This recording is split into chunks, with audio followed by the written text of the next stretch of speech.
Oduu dursuun hangafoota oduu. Hayyuun seenaa Profeesar Muhammad Hassan sirna Minilik ijaare saboota cabsuu fi bituu irratti bu'uureffame waan ta'eef yaaliin Itoophiyaa haaromsuu hin milkooyne jedhan.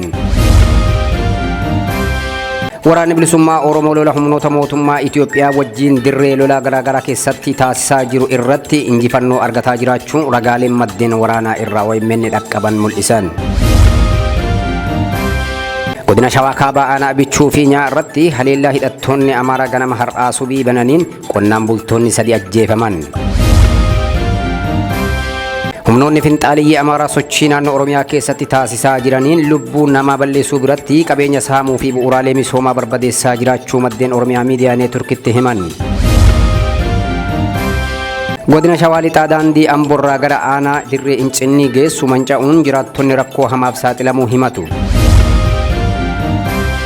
Godina Gujii aanaa Gooroo Doolaatti weerara dhibee busaa gandoota aanichaa 21 keessatti mudateen namoonni 155 dhibichaan qabaman. Kaaba Itoophiyaa Tigraayitti gargaarsi nyaataa sababa hatame jedhameef erga addaan citee booda yoo xiqqaate namoonni 1400 beelaan du'u aangawaan waajjira sodaa balaa naannoo Tigraay Gabrahiwoot Gabra Egzaabeer hime. Hordoftoonni amantaa Ortodoksii Tawaahidoo kutaa lallaba godina Harargee lixaa Phaaphaasiin Haarootti Sinodoosii Itoophiyaatiin garasitti ergame Abuuna Inxoos hojii amantaa dhiisanii hojii siyaasaa adeemsisaa jiru jechuun komatan. Kuni matootii oduutii bal'inni isaa itti aanee dhiyaata.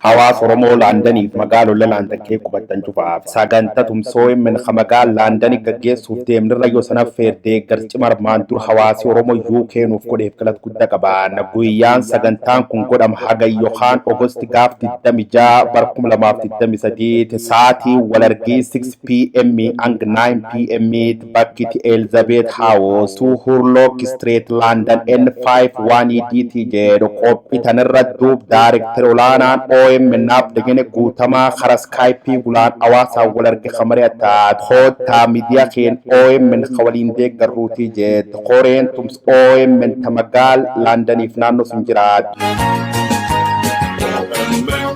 Akka mooltan kabajamtoota daawwattoota Oromiyaa Miidiyaa Neetwork oduu galgala kanaaf qabanne isinitti himnaa kan isinitti himanii wabiitti laa'uun sirni Minilik ijaaree saboota cabsuu fi bituu irratti bu'uureffamee kan ijaarame waan ta'eef kana dura yaaliin Itoophiyaa haaromsuu yeroo adda addaa taasifame milkoofnee jedhu hayyuun seenaa Profeesar Muhammad Hassan har'as Oromiyaa cabsuun diiguu sabboonummaa Oromoo balleessuu seeraa fi heera biyyattii diiguun akka sirna durii deebisuuf hojiiwwan hojjetamaa jiran agarsiistuudha kan jedhan Profeesar Muhammad Hassan bulchiinsi Abiy Ahmed kanneen raawwachuuf waan duubatti harkifateef humnoota Amaaraa fi Eertiraa waliin walitti bu'uu dubbatan. Kabajamuunuu yoo humna qabaatan kan jedhan hayyuun kun uummanni Oromoo humna qabu jabeeffatee hiree ofii yoo murteeffate kabajamee jiraatas jedhaniiru. Gabaasa isaa akka taanutti dhiyeessine. Sirni kun uummata meeshaa godhachuun itti fayyadamee nama balleessuun ofiis badaarra ga'ee jedhan keessattuu uummanni Oromoo sirna kana jalatti aarsaa guddaa kaffale kan jedhan Profeesar Muhammad Hassan yeroo dargii Haile Sillaasee fi bara olaantummaa TPLF caalaatti waggoota 5 darban kana keessatti aarsaa caalu kaffaluu himu. Suuf kan hin tahin sanuma dhugaa mootummaa Haile Sillaasee irraa eegaltee kan Minilik irraan eegalu zamana Minilik uummanni keenya hedduu kabade ka hedduu ka miidhame sun gizenu raballeessiti mootummaa Haile Sillaasee irraa kaasee ka dargii ka TPLF uummanni Oromoo ka amata 5 kana keessatti mootummaa tana jalatti du'e kanaatu reedu mootummaa sadeeniin amma maqaa siidhee Haile Sillaasee dargii TPLF irra ka ammaa kana amata 5 kana keessatti nama wasana hin qabne uummanni keenya kadhu. Abiy Ahmed gorsitoota jedhee warreen sirna Minilik leellisan ofitti naannessee ijaaruun sirna durii deebisuuf hojjetaa jedhan mootummaan sirna moofaa kan olaantummaa gartokkeetti amanu aadaa afaanii fi eenyummaa balleessuuf malee dagaagsuuf hojjetee hin beekuu jedhan. Mootummaan tun mootummaa Oromooti jedhanii warri uummata keenya afaan faajessan ni garra yoo lubbuun jiraanne akka dhugaan gabbahuu dandeessu.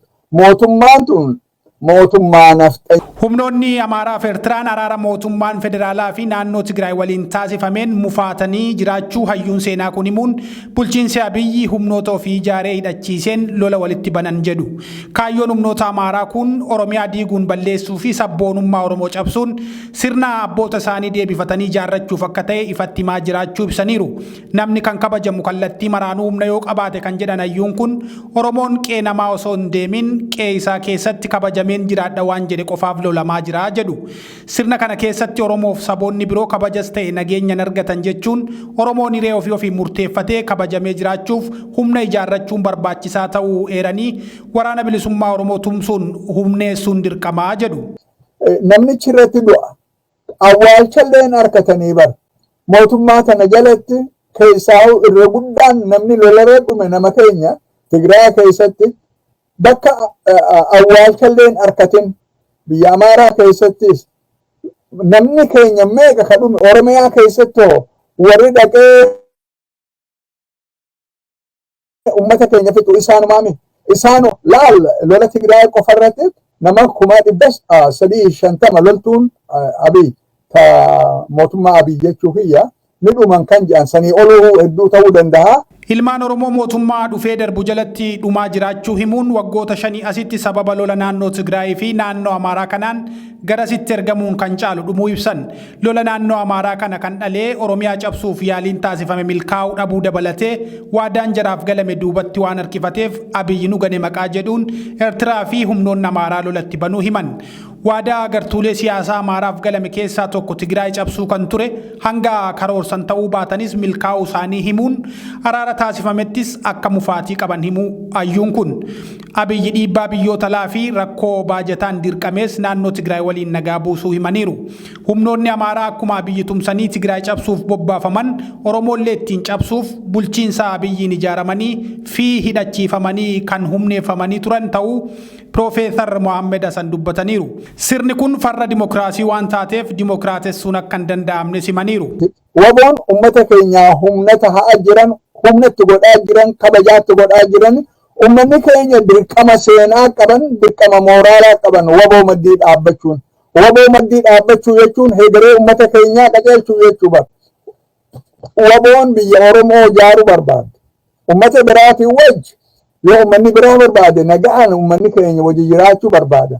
Uummanni Oromoo gidiraa keessa jiru kana jalaa ba'uuf waliin dhaabbachuu, waltumsuun, waraana bilisummaa Oromoo jabeessuun dirqama jechuun furmaanni harka uummataa fi waraana bilisummaa Oromoo jira jedhaniiru.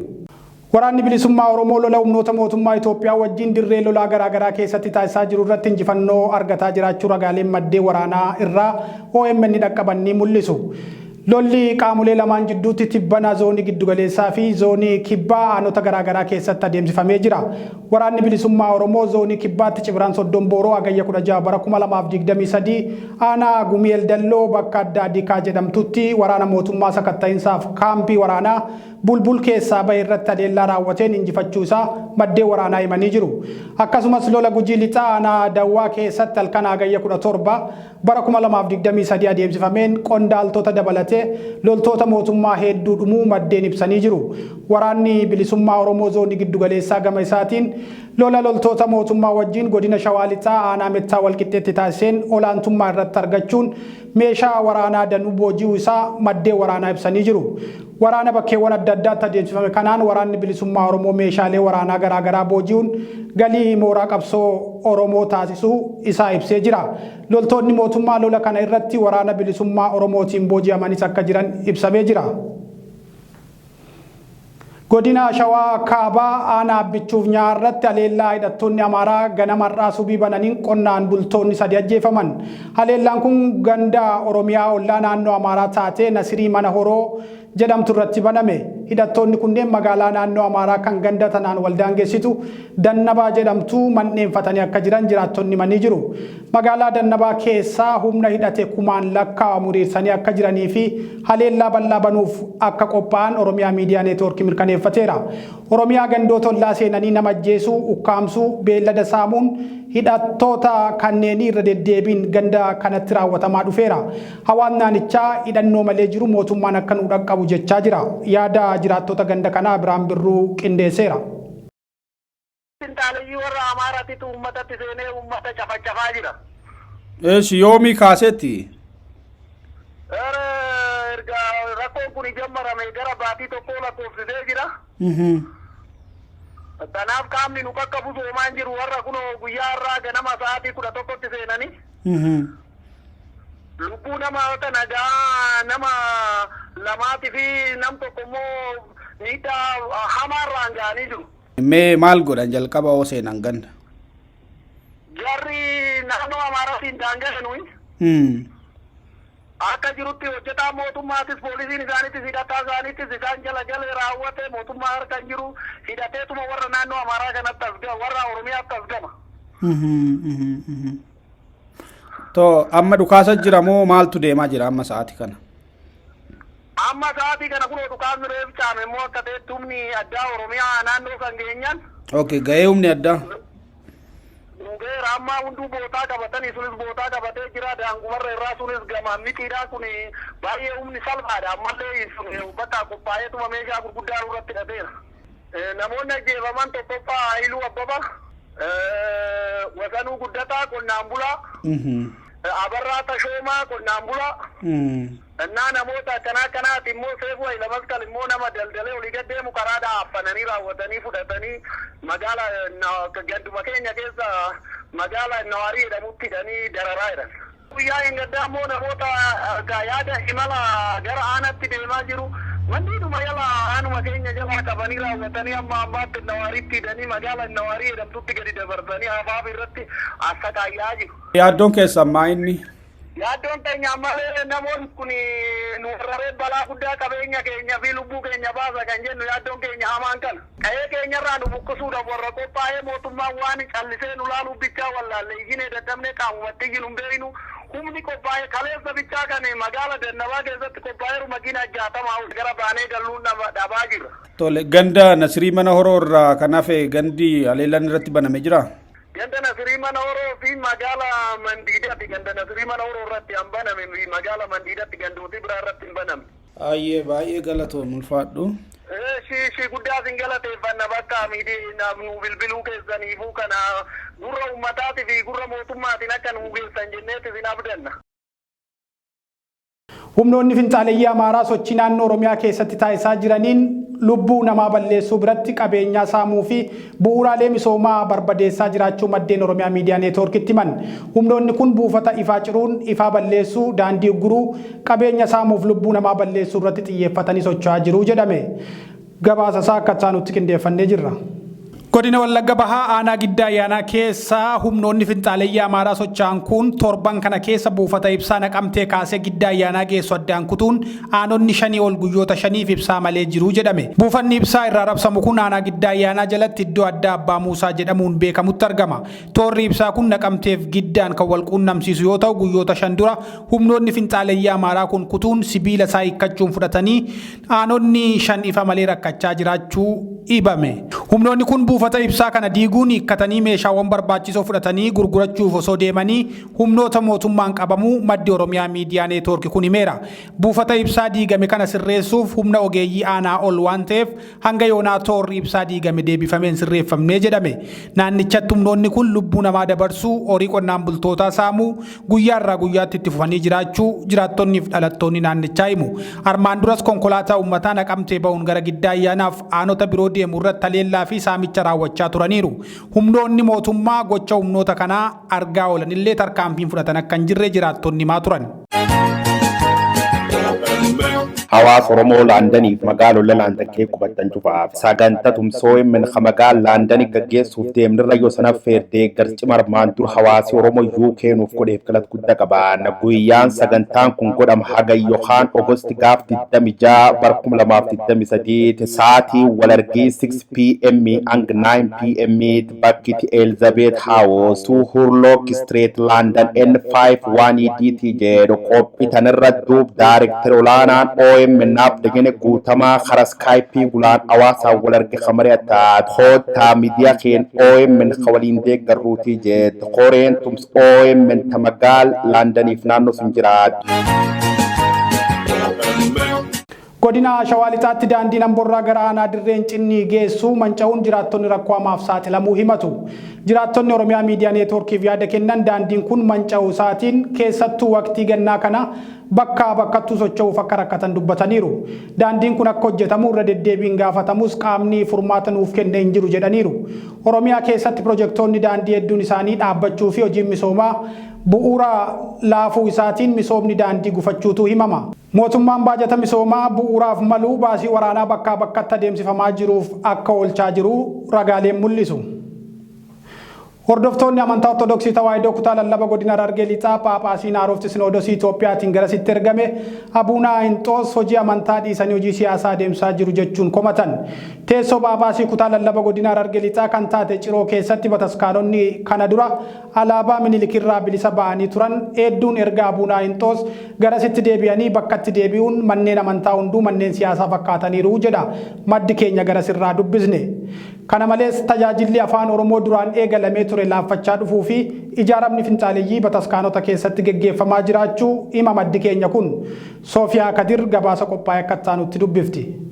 Hordoftoonni amantaa Ortodoksii Tawaahidoo kutaa lallaba godina Harargee Lixaa keessa jiran Phaaphaasiin haaraa Sinoodosii Itoophiyaatiin garasitti ergame Abuna Inxoos murteewwan aadaa fi ilaalcha hawaasa naannichaa faalleessan dabarsaa jiru jechuun komatan. Phaaphaasichi fedhii amantootaa alatti ramaddii Sinoodosiin Itoophiyaa raawwateen humnaan garasitti ergamuu kan himan maddeen Phaaphaasiin kun barnoota amantaa barsiisuu caalmaatti dirqama siyaasaa Sinoodosii moofaarraa itti kenname irraa jalaan lafa qabsiisaa jira jechuun komii qaban Oromiyaa Miidiyaa Neetwoorkitti himanii hordoftoonni amantichaa. Akka maddeen Oromiyaa Miidiyaa Neetwoork garasirraa dubbise jedhanitti Abuna Inxoos alaabaa lummuxxii kana dura beeta kiristaanota magaalattii keessaa baafamanii turan akka deebifamaniif fannifamaniif halluu manneen amantaa ta'anii akka dibaman taasisaa jira jechuun ibsan. Magaalaa Ciroo keessaa yeroo jalqabaatiif jechuudha dhugaa dubbachuudhaa fi mana amantaa kana maalirraa bilisa goone turre alaabaa kanarraati bilisa taasisne turre. Alaabaa lummuxxiin kuni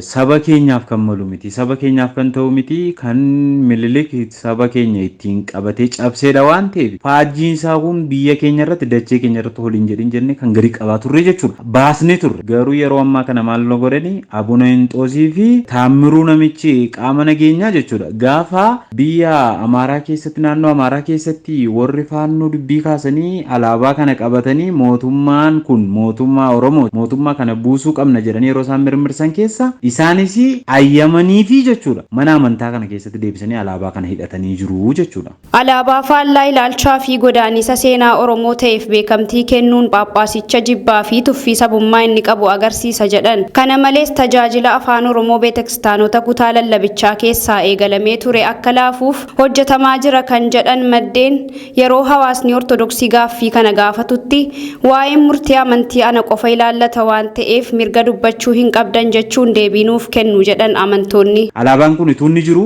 maaf deebi'edhame natu mana amantaa kana qabatee jira natu bulchaa isin miti anatu qaxarsiisuu danda'a anatu waan hundaa gochuu danda'a jedhe bulchiinsaaf nageenyi ana waan ta'eef alaafinnatii yookaas itti gaafatamummaa mootummaarraa natu fudhatee nuun jedhe isin hin galchu waa'ee mana amantaa kanaa jedhe erga waa'ee mana amantaa kanaa nuun galchu ta'e erga isa galche sabni kun saba bal'aadha saba kanaaf namichi kun ilaalcha akkamii qaba Abuna Inxoos maal ilaalcha akkamii saba kanaaf qabaa fi alaabaa kana deebisee dhufe mana amantaa kana keessatti fannisiisee jechuudha. Yeroo siyaasni leexummaa fi gochi finxaaleeyyii kaaba biyyattii irraa bubbisaa jiru kanatti Phaaphaasiin kun caasaa finxaaleeyyii magaalaa Ciroo keessatti ijaaraa jira jechuun hordoftoonni amantaa Ortodoksii magaalichaa OMN itti himaniiru. Warra kaabaa wajjin warra Amaaraa naannoo sana jiran wajjin faannoo wajjin akka isaan hidhata qaban kan namatti agarsiisudha jechuudha. Dhugaa dubbachuudhaaf jechuudha. Walammeessuudhaaf miti nuti. Walirratti ka'uudhaaf miti nuti.